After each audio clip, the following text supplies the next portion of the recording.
North western railway employees union द्वारा youth education class का आयोजन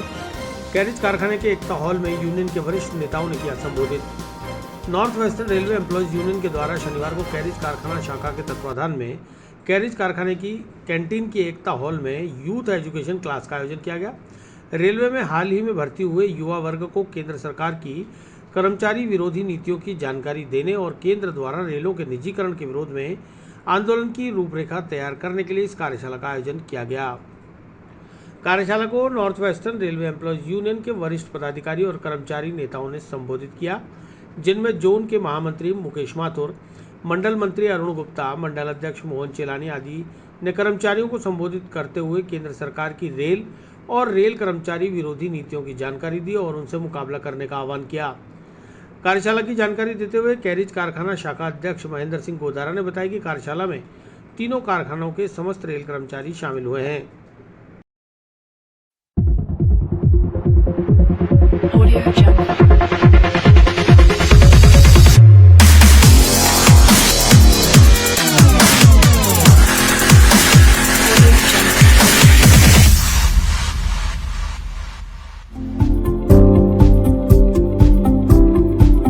आज के समय में मीटिंग हुई, कौन है?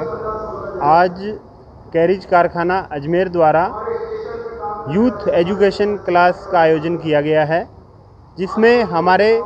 जो यूथ नए रेल के अंदर भर्ती होकर आए हैं उनको गाइड करना और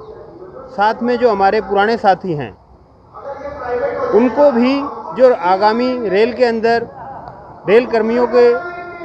भविष्य को लेकर, रेलों के प्राइवेटाइजेशन को लेकर जो चुनौतियां हैं, उन सब बातों पर आज यहाँ पर उनको जागरूक करने का काम कैरिज कारखाना अजमेर द्वारा किया जा रहा है। इस समय हमारे जोन के महामंत्री मुकेश माथुर जी, हमारे मंडल मंत्री अरुण गुप्ता जी, मंडल अध्यक्ष चेलानी जी, जगदीश जी और सभी हमारे तीनों कारखानों के कर्मी एक साथ मौजूद हैं और आगामी जो भी हमारे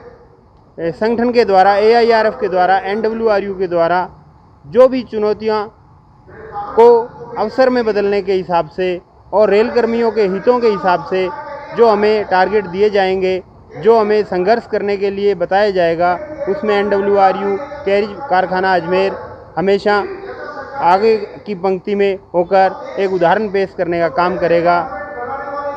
मजदूरों पर परेशानी आती है तो मजदूरों की परेशानी का आलम यह है कि किसी समय इन कारखानों में हमारे पास इतना वर्कलोड रहता था, आज के दिन हालात ये हो गई है, हमारा वर्कलोड कम कर दिया गया है। कर्मचारियों के पास कार्य के घंटे भी पर्याप्त नहीं हो पा रहे हैं। ये सरकार के द्वारा सीधा रेलों के प्राइवेटाइजेशन को करने की तरफ इशारा किया जा रहा है और करने में वो हम जब तक हमारे जो NWRU का सिपाही है उसकी सरकार की नीतियों में उसको कामयाब नहीं होने देंगे।